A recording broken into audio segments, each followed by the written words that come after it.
Aurore Berger, bonsoir. Bonsoir. Donc vous êtes députée La République En Marche des Yvelines, porte-parole du groupe La République En Marche à l'Assemblée nationale, mais vous êtes aussi membre de la commission de l'éducation. Et alors on assiste, vous l'avez vu depuis ce week-end, à une libération de la parole des professeurs sur les réseaux sociaux avec ce hashtag, pas de vague, après la diffusion de la vidéo de l'agression de cette enseignante par un lycéen de 15 ans. Alors vous avez vu, il y a 50 000 tweets qui émanent de 13 500 utilisateurs des réseaux sociaux. Il y en a, ils sont tous plus terrifiants les uns que les autres, je le prends même au hasard. On m'a craché dessus, on m'a menacé de me castagner à la sortie, punition aucune, je porte plainte. Réponse du chef d'établissement, bon, j'ai posé 3 jours d'exclusion, mais vous êtes dans le répressif, pas dans l'éducatif. Un autre encore, un élève au geste déplacé et répété sur des jeunes filles de 6e, un suivi sera mis en place, il a le droit à une scolarité. Un autre, une élève m'insulte et me menace, je fais un rapport à la principale, elle me convoque pour une confrontation avec l'élève, elle commence alors madame, cet élève se plaint que vous ne l'aimez pas, bref, c'était à moi de me justifier, écrit cette enseignante. J'ai lu les témoignages, comme tous les Français, à mon avis, qui en ont pris connaissance. Moi, je trouve que c'est bien que les enseignants prennent la parole et s'expriment. C'est sain, ouais. C'est utile, c'est nécessaire. C'est un peu le MeToo, finalement, des enseignants. C'est-à-dire qu'il y a une parole qui a été tue pendant des années, vraisemblablement aussi parce que leur hiérarchie ne leur a pas permis de s'exprimer et n'a pas pris les mesures qui s'imposaient. Et donc là, enfin, il y a cette libération de la parole et elle est salutaire. Elle est salutaire aussi parce qu'on a un ministre de l'Éducation nationale qui, pour une fois, ne dit pas « ne faites pas de vagues », contrairement justement à ce hashtag parce que ça leur a été souvent répété. Voilà. Là, justement, on dit « assumons ». Et s'il faut faire des vagues, on en fera. Et si ça fait du débat, tant mieux. Parce qu'on doit protéger nos enseignants. Ils sont en première ligne, évidemment, pour nos enjeux éducatifs. Mais il ne faut pas les laisser seuls. Et je pense qu'ils ont été trop longtemps seuls. Alors, ce qui est intéressant, c'est que vous avez vu le tweet du président de la République qui a demandé et à Jean-Michel Blanquer et à Christophe Castaner de prendre ce qu'il a appelé ça, toutes les mesures pour que ces faits soient punis. Mais ce qui est intéressant, c'est que celui qui est en première ligne sur cette affaire, c'est vraiment Jean-Michel Blanquer. Il ne se cache pas derrière le ministre de l'Intérieur. Parce que c'est le ministre des enseignants.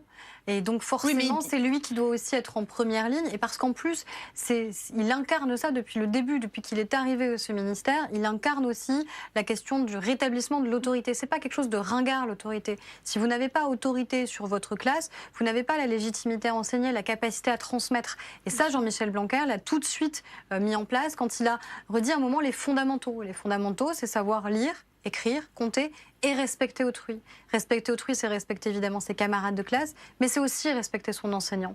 Et ça, malheureusement, je pense que ça n'a pas toujours été le cas. Alors, dans Le Parisien, vous avez vu qu'il a proposé d'élargir l'interdiction des téléphones portables au lycée. Donc, on a dit c'est pas grand-chose, mais il a dit aussi autre chose qui n'a pas été assez relevé. Il a dit qu'ils étaient en train de réfléchir à une politique de responsabilisation des familles de mineurs qui vont trop loin et que c'était un des points clés de la politique sur laquelle il travaille en ce moment. Est-ce que vous pensez qu'il peut inventer quelque chose sur ce sujet? Parce que c'est un sujet crucial, mais en même temps, on n'a jamais vraiment su comment l'appréhender. On sait qu'on a un enjeu en général lié à la parentalité. Finalement, on s'est progressivement défaussé beaucoup sur l'école parce qu'on ne savait plus forcément être parent. Alors parce qu'il y a des familles qui ont besoin d'être accompagnées. Et ça, c'est important aussi de le dire. Moi, j'ai travaillé sur cette question-là du rapport entre l'école et les parents. Et on a auditionné énormément d'associations qui accompagnent des parents qui sont aussi en souffrance, en difficulté. Familles monoparentales subies, parce que 90% des familles monoparentales, c'est des femmes et c'est subi. Et forcément, ça engendre aussi des difficultés particulières quant à l'éducation et quant à la capacité aussi à pouvoir parfois transmettre à leurs enfants. Mais est-ce qu'il faut sanctionner ? sanctionner ? Et elles alertent. Est-ce qu'il faut sanctionner aussi ? Il y a les deux. Il faut à la fois avoir des mesures éducatives et parfois les associations le disent. On se retrouve à être éducateurs des parents qui ne sont plus en capacité en fait d'incarner l'autorité, la fermeté, de poser des interdits, d'être en capacité aussi de suivre les études de leurs enfants pour un certain nombre d'entre eux. Donc il y a cet accompagnement et cette éducation qu'il va falloir faire aussi. Et puis responsabilisation. C'est insupportable pour un enseignant quand un fait est reproché à un élève et est justifié, que les parents viennent le lendemain pour le reprocher à l'enseignant. On voit bien qu'il y a une fuite en avant sur ces questions-là où on a eu de moins en moins d'autorité. Et qu'est-ce que peut faire un ministre de l'Éducation nationale face à ça? Parce que c'est pas évident. C'est-à-dire que la façon de prendre ce sujet-là. C'est peut-être en se connectant aussi avec la ministre des Affaires sociales, avec Agnès Buzyn, sur les mesures appropriées à prendre. L'idée, c'est pas d'être dans une logique punitive, parce que on n'a pas envie de venir punir les enfants qui seraient concernés, évidemment. La question, elle n'est pas là. Mais on voit bien qu'à un moment, il va quand même falloir prendre des dispositions concrètes. C'est pour ça qu'il commence à y réfléchir. Donc je ne vais pas ce soir dire il faut faire ça. Je dis juste que pour une fois, on ne met pas sous le tapis des sujets.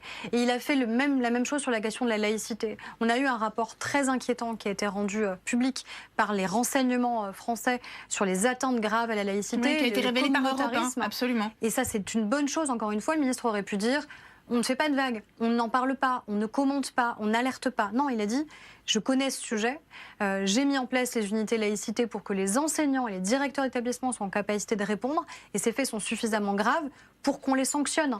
Et donc ça, je pense que ça change aussi, c'est-à-dire que si les enseignants sentent qu'ils sont soutenus... Ça veut dire qu'ils sentent que leur ministre n'a pas peur, c'est ça que vous dites? Exactement, qu'il n'a pas peur et qu'il les soutient, et qu'il demandera du coup à la hiérarchie, contrairement à ce qui leur a souvent été demandé, qui était de dire, surtout, on ne va pas augmenter les statistiques de tel ou tel sujet, eh bien non, de dire maintenant, on révèle les faits qui sont importants, graves, et qui nuisent à la qualité de l'éducation nationale, de manière à changer les choses. Alors on en vient à la grogne des automobilistes, donc les pétitions se multiplient, vous l'avez vu, pour protester contre la hausse du prix des carburants. Cet après-midi à l'Assemblée nationale, la fameuse séance de questions d'actualité, eh bien Édouard Philippe a été interrogé sur cette hausse par Valérie Rabault, la présidente du groupe Nouvelle Gauche. On écoute. Vous faites les poches des Français qui sont contraints de prendre leur véhicule, soit parce qu'ils habitent à la campagne, soit parce qu'ils n'ont pas accès au transport en commun. Nous prenons, Madame la Présidente, nos responsabilités. Nous avons indiqué très tôt que nous devions donner une trajectoire carbone affichée. Tout le monde, et je dirais singulièrement sur vos rangs, tout le monde est d'accord. Et quand on rentre dans le détail, Madame la Présidente, c'est-à-dire quand on applique ces bons principes, ces beaux principes, eh bien on se rend compte que c'est plus difficile à assumer.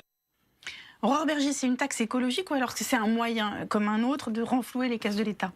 C'est un levier écologique. Il faut qu'il y ait à la fois... C'est un peu les deux. Non, mais il faut à la fois qu'il y ait une incitation à rouler propre, et c'est le cas quand on fait justement des primes à la conversion, c'est-à-dire que vous êtes avantagé si vous achetez des véhicules qui sont propres et que vous êtes accompagné. Et on voit d'ailleurs que c'est beaucoup de gens qui ne sont pas aujourd'hui assujettis à l'impôt, parce qu'il y a eu la tentation de dire mais ça va concerner que les catégories les plus aisées des Français. C'est pas vrai. Par exemple sur l'hybride, sur les 200 000 nouveaux véhicules hybrides, on voit que c'est surtout finalement des gens qui ne payent pas l'impôt sur le revenu qui ont pu en bénéficier. Donc ça veut dire que c'est une prise de conscience de tous les Français, que c'est bien tous les Français qu'il faut accompagner. Mais après, il faut aussi désinciter à des mauvaises pratiques. C'est-à-dire que si vous avez une fiscalité qui est la même que vous rouliez à l'essence ou que vous rouliez au gasoil, forcément, on ne vous incite pas à rouler propre. Mais ça, c'est de l'écologie punitive. Il faut faire les deux. Il faut à un moment qu'il y ait une incitation à rouler propre. C'est la prime de conversion notamment. Et puis un certain nombre d'autres dispositions qui sont mises en place sur les questions écologiques. Et c'est aussi, en effet, désinciter à rouler carboné. Parce que, et c'est ce que dit le Premier ministre, c'est toujours le même sujet. C'est la même chose sur la dette publique, par exemple. Tout le monde est d'accord sur les grands principes. À partir du moment où on rentre dans le dur, on dit très bien. Donc concrètement, quels sont les budgets qui vont devoir baisser pour qu'on puisse, en effet, réduire la dette? Ou là, concrètement, comment on fait en sorte que les Français changent leurs habitudes de consommation ou de mobilité? Là, d'un coup, évidemment, tout le monde nous tombe dessus en disant il faut surtout rien faire. Donc, en effet, il faut juste être cohérent. Si on veut faire, il n'y a pas 15 000 solutions pour changer le comportement des Français. Alors, j'aimerais entendre la députée des Yvelines que vous êtes, parce que chaque jour dans votre circonscription, des salariés se déplacent pour se rendre sur leur lieu de travail en voiture à Paris. Et le projet de loi d'orientation des mobilités prévoit des péages urbains à l'entrée des villes de plus de 100 000 habitants, jusqu'à 5 € par jour pour les voitures, afin de lutter contre la pollution notamment. Est-ce que vous êtes pour? Tout dépend comment c'est fait. Et notamment, on a un gros sujet qui est sur la question des transports en commun. Moi, je suis la première à utiliser ma voiture quand je roule dans les Yvelines, parce que je n'ai pas de solution pour aller dans les Yvelines et relier commune à commune. On le voit sur les transports scolaires, on le voit aussi sur les transports du quotidien en général pour les gens qui se rendent sur leur lieu de travail. Et puis, on a une grande difficulté pour se rendre à Paris. L'attractivité économique et l'emploi est avant tout à Paris quand vous êtes dans les Yvelines. Et malheureusement, à la fois, vous avez une maire de Paris qui vous empêche de plus en plus d'entrer concentrée dans Paris et qui met un certain nombre de contraintes qui sont très fortes et qui ont des incidences évidentes sur le trafic, mais on est aussi en difficulté de transport en commun. Les retards, la question de la sécurité dans les transports en commun, la vétusté d'un certain nombre de rames. Vous voulez bien qu'on entrave les voitures si on règle d'abord la question des transports en commun. Dans l'ordre, c'est d'abord les transports en commun. C'est d'abord les transports en commun. C'est aussi ce qu'on fait quand on met 10 millions d'euros par jour sur les transports du quotidien. Ça veut dire qu'on investit. Mais il faut absolument... Les gens aujourd'hui, il faut prendre conscience, quand les gens viennent de grandes banlieues notamment, et c'est aussi le cas notamment dans les territoires, ils ne prennent pas juste leur voiture pour un principe de liberté ou de plaisir. Ils prennent leur voiture par nécessité, parce qu'ils ont des horaires décalés, parce qu'ils n'ont pas de solution de transport en commun viable, sécurisée, etc. Et donc, on ne pourra pas les empêcher d'utiliser leur voiture si ces solutions-là ne sont pas mises en place. Alors, un petit point quand même sur votre parti, le parti majoritaire, La République En Marche, qui se cherche un nouveau patron, maintenant que Christophe Castaner s'en est allé rejoindre le ministère de l'Intérieur. Ça pouvait être aussi une nouvelle patronne, mais vous avez dit que vous ne seriez pas candidate. Aurore Bergé, d'abord, pourquoi vous n'êtes pas candidate? Je ne suis pas candidate déjà parce que moi j'exerce des fonctions au sein du groupe La République En Marche. J'en suis une des porte-parole. Et je pense que c'est aussi une mission qui est importante et qui m'a été confiée. Mais ça veut dire que vous n'êtes pas une femme d'appareil, ou alors c'est l'appareil qui n'est pas fait pour les femmes? Non, parce que je pense qu'il y aura des femmes candidates, et moi je l'espère. Et vous avez vu, Marlène Schiappa envisage d'être candidate. Elle réfléchit à une candidature. En tout cas. Stanislas Guérini, Pierre Persson, Joachim Son-Forget, Sylvain Maillard. Ça, c'est des hommes, hein. Non, mais oui, c'est des hommes. Je cite tous les candidats par souci d'équité entre eux. D'accord. Si certains électeurs potentiels nous regardent. Donc en tout cas, voilà, il y a aujourd'hui un certain nombre de candidats putatifs ou déclarés. J'attends de voir déjà tous ceux qui seront déclarés. Ensuite, moi, je ne suis pas candidate à tout. Et voilà, moi, j'ai envie de travailler au sein du groupe majoritaire. Après, il faut en effet que le parti travaille à fond sur la question des territoires notamment. On a des échéances essentielles à préparer. La question des élections européennes, ça va être un test majeur, pas juste pour le parti, ça va être un test majeur sur est-ce qu'on a envie d'Europe et comment on a envie d'Europe. Mais donc ça veut dire sur les élections municipales. Mais ça veut dire que l'incarnation à la tête du parti va être capitale dans cette séquence-là. Non seulement l'incarnation, mais aussi la mise en musique, c'est-à-dire concrètement comment on fait en sorte que ce parti, qui est un jeune parti, je pense qu'on l'oublie en fait. On a l'impression qu'on est installé dans le paysage parce que le président de la République, le gouvernement et le groupe majoritaire. Je peux vous dire, on a que 2 ans. On voit bien que ça cafouille. C'est-à-dire que là, alors, il y a des partis très anciens qui cafouillent largement autant, si ce n'est plus. Hein. Donc ça, je suis sûre que ce soit un critère. Sauf que vous aviez promis un nouveau monde et que pour l'instant, ce nouveau monde dans le parti, on ne le voit pas.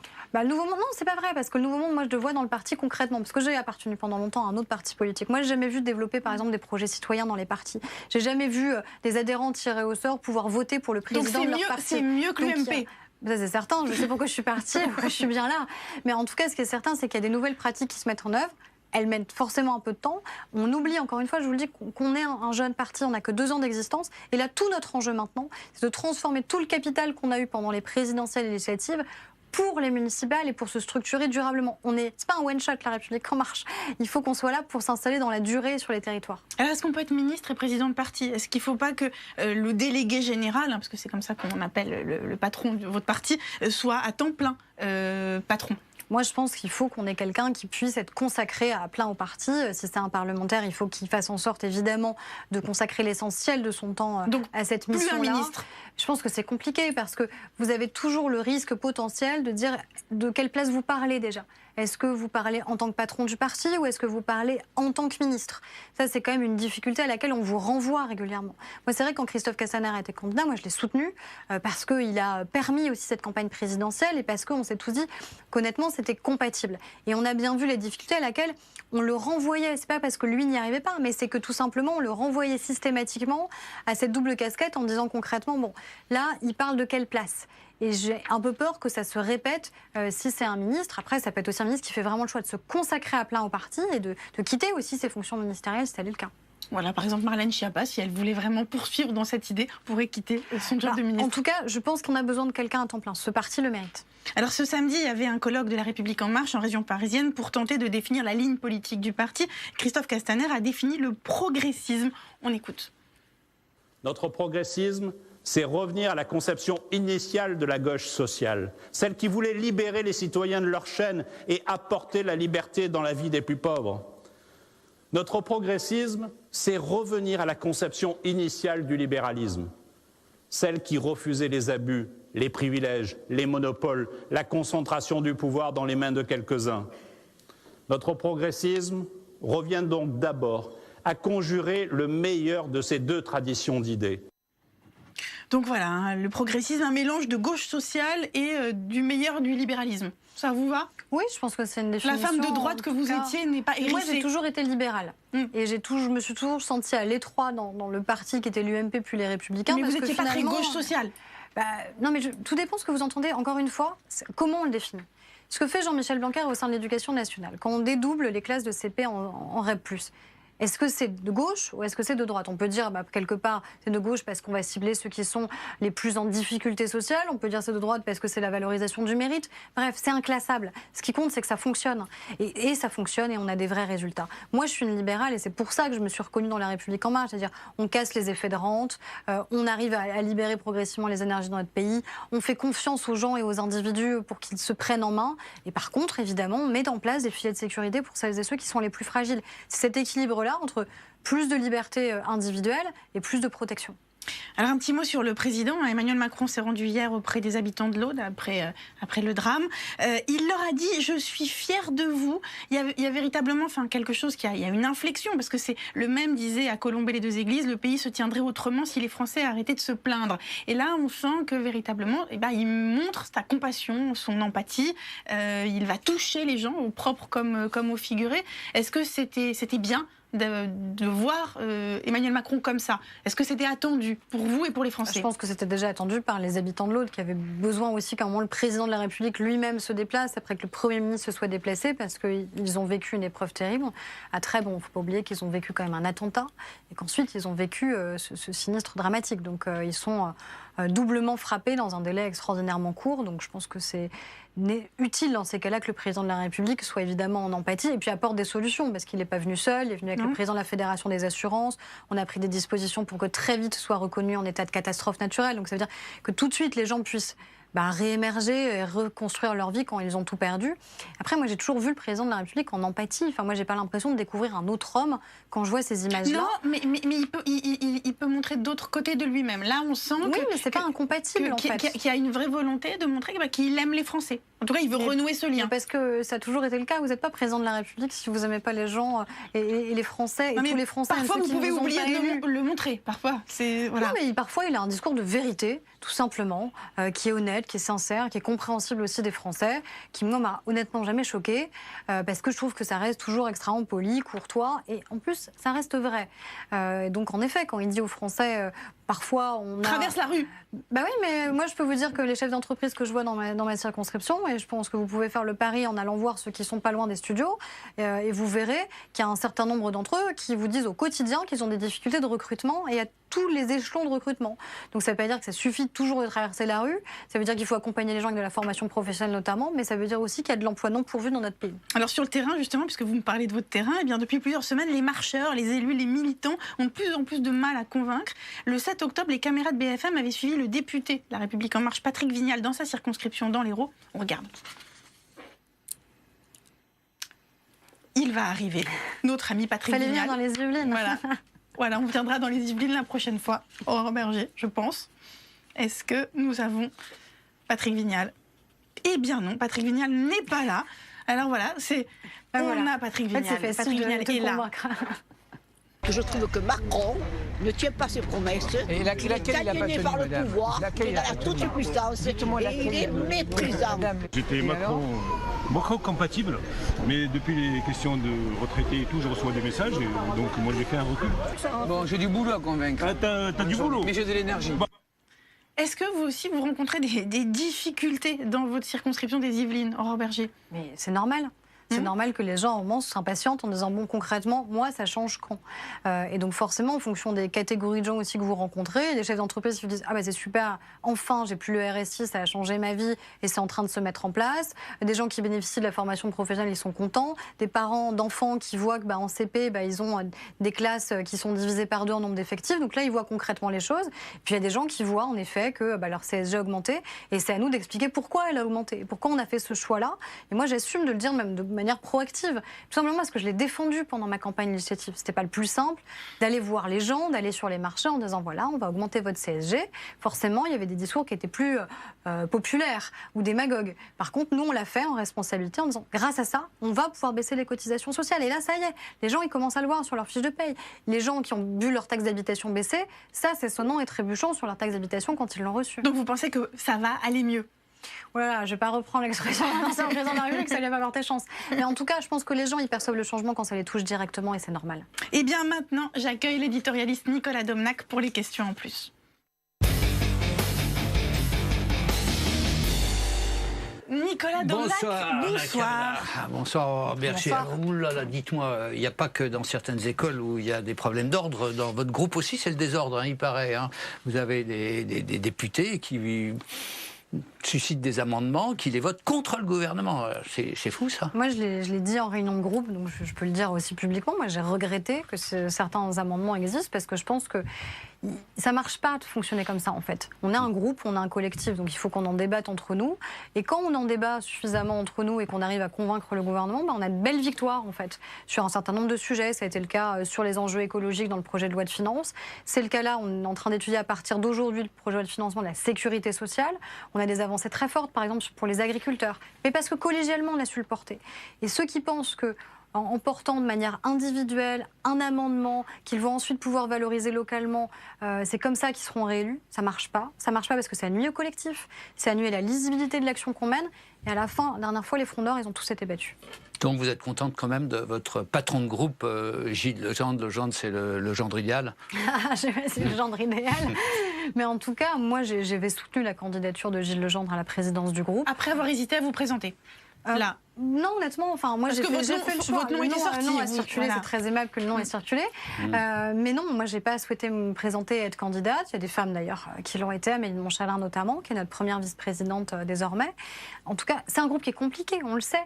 Et c'est normal. C'est normal, parce que quand vous avez 90% de députés qui sont des premiers députés, bah forcément, ça fonctionne un peu différemment, parce que dans des sensibilités qui sont différentes. Donc il faut qu'on en fasse une force, il faut que ce soit une opportunité, puis après, il faut qu'on ait des règles du jeu collectives. Alors ils sont nombreux, ils passent pas tous à la télé, et ils trouvent que on vous voit trop à la télévision, alors on va vous voir moins ou Moi, j'ai aucun problème à ce que vous invitiez d'autres parlementaires.